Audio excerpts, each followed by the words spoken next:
कालपासून धनी माझं विचारातच दिसते. धनी आलंस वाटतं. बर धनी, अहो कालपासून विचारावं म्हणते. तुम्ही कोणत्या तर विचारात आहात. मला म्हणतात कसं? सावित्री, मला तुझी मदत पाहिजे ग. अगो बया, मी आणि धनी तुमची कशी मदत करणार? तर मला म्हणतात कसं? हे बघ सावित्री, मला हा समाज बदलायचा आहे आणि मी तुला शिकवणार आहे, शिक्षण देणार आहे. अगो बया धनी, म्हणजे ते पाटीवर लिहायचं का?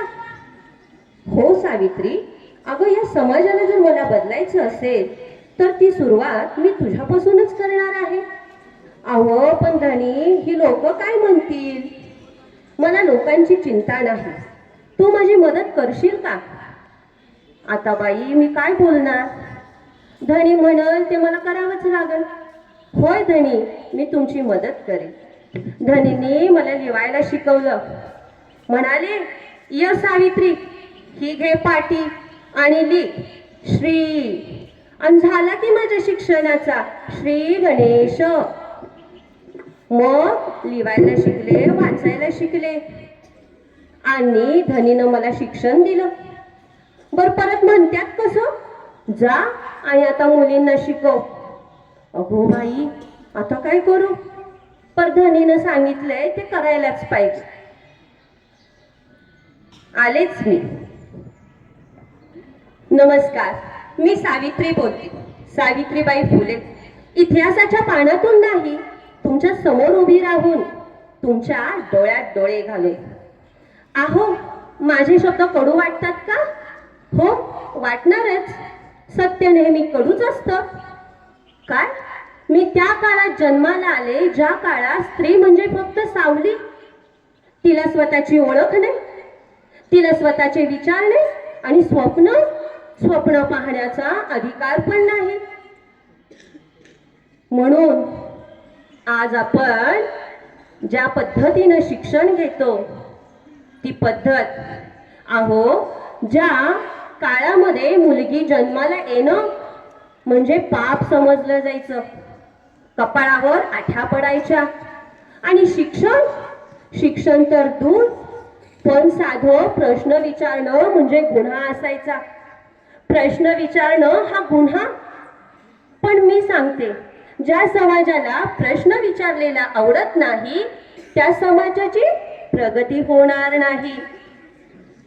मला माझ्या धनीनं शिकवलं, मी शिकले, मग मला उमगलं. ज्ञान मिळालं की माणसाची भीती दूर होते. ज्ञान मिळालं की माणसाची भीती दूर होते. माझा विवाह झाला, पण माझं आयुष्य काही अंधारात गेलं नाही. ज्योतिराव फुले माझे पती, ज्योतिराव फुले माझे पती. पण त्याहूनही आधी ते मला एक व्यक्ती म्हणून पाहणारे पहिले होते. स्त्री सुद्धा एक व्यक्ती असते हे त्यांच्या लक्षात आलं. मुलींनो, आज मी तुम्हाला सांगते की शिक्षण हा तुमचा अधिकार आहे. तुमची प्रगती दडपशाहीत नाही तर संवेदनशीलतेत आहे. तुमची प्रगती दडपशाहीत नाही तर संवेदनशीलतेत आहे. खऱ्या अर्थाने समाजामध्ये पुरुष तो असतो जो स्त्रीला समानतेची वागणूक देतो, जो स्त्रीला बरोबरीनं उभं करतो. आज मी तुमचं मनोरंजन करायला इथं आलेले नाहीये. आज मी तुमचं मनोरंजन करायला इथं आलेले नाहीये, तर मी तुम्हाला जागी करायला आलेली आहे. मी तुम्हाला जागी करायला आलेली आहे. उठा, शिका, विचार करा आणि गरज पडली तर वाचा फोडा. उठा, शिका आणि गरज पडली तर वाचा फोडा. हेच शिक्षण तुम्हाला पुढे नेणार आहे. अबोल राहिलात तर निर्णय तुमच्यावर लादले जातील. अबोल राहिलात तर निर्णय तुमच्यावर लादले जातील. म्हणून प्रत्येकानं दुसऱ्याच्या हाती आपलं आयुष्य देऊ नका. स्वतःचं आयुष्य कसं जगायचं हा तुमचा अधिकार आहे. स्वतःचं आयुष्य कसं जगावं हा तुमचा अधिकार आहे. मला आठवतं जेव्हा मी दररोज शाळेत जायचे मुलींना शिक्षण देण्यासाठी. रस्त्यात माझ्यावर कोणी शेण फेकलं, कोणी चिखल फेकला, तर कोणी दगडं फेकली. अपमानाचा वर्षाव झाला माझ्यावर. नेहमी 2 साड्या बरोबर ठेवायचे. एक घाण झाली की दुसरी नेसायचे, पुन्हा ताट मानेनं पुढे चालायचे. आणि म्हणूनच आज तुम्ही माझी जयंती साजरी करताय. मला असा समाज नको आहे की जो फक्त मोबाईलवर इतिहासाची पानं वर खाली करतोय. मला अशी पिढी हवी आहे की जो मोबाईलवर जुना इतिहास स्क्रोल करून आपला नवीन इतिहास लिहिल, आपलं भविष्य लिहिल. मला असा समाज हवा आहे की जो समाज धर्माच्या नावानं भांडत बसणार नाही, तर त्या समाजानं विचाराच्या नावानं एकत्र येणं हवं आहे. आज मी सावित्रीबाई फुले म्हणून बोलत आहे. पण उद्या इथल्या प्रत्येक मुलीच्यातली सावित्री वर आली पाहिजे, तिचे विचार वर आले पाहिजेत.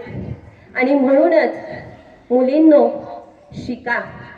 कारण ज्या वेळेस मी समाजामध्ये बदल करण्याचा प्रयत्न केला, समाजातून मला अनेक प्रकारे बहिष्कृत केलं, पण त्यातूनही मी शिकले आणि तुमच्यासाठी शिक्षणाची दारं खुली केली. तुम्ही सुद्धा शिक्षण घ्या आणि पंखांची उंच भरारी घेऊन या शिक्षणांची दारं वर शिखरावर पोहोचवा. इतिहास घडवायचा असेल तर त्याची सुरुवात शून्यातूनच होते. इतिहास घडवायचा असेल तर त्याची सुरुवात शून्यातूनच होते. आणि म्हणून म्हणते मुलींनो, उठा, जागे व्हा, शिका आणि स्वतःच्या पंखांना बळ द्या. म्हणून तर म्हणतात, स्त्री शिक्षणाच्या जातीसाठी आल्या सावित्री फुले. स्त्री शिक्षणाच्या जातीसाठी आल्या सावित्री फुले. आल्या सावित्री फुले, मुलींचे शिक्षण झाले खुले. आल्या सावित्री फुले, मुलींचे शिक्षण झाले खुले. धन्यवाद.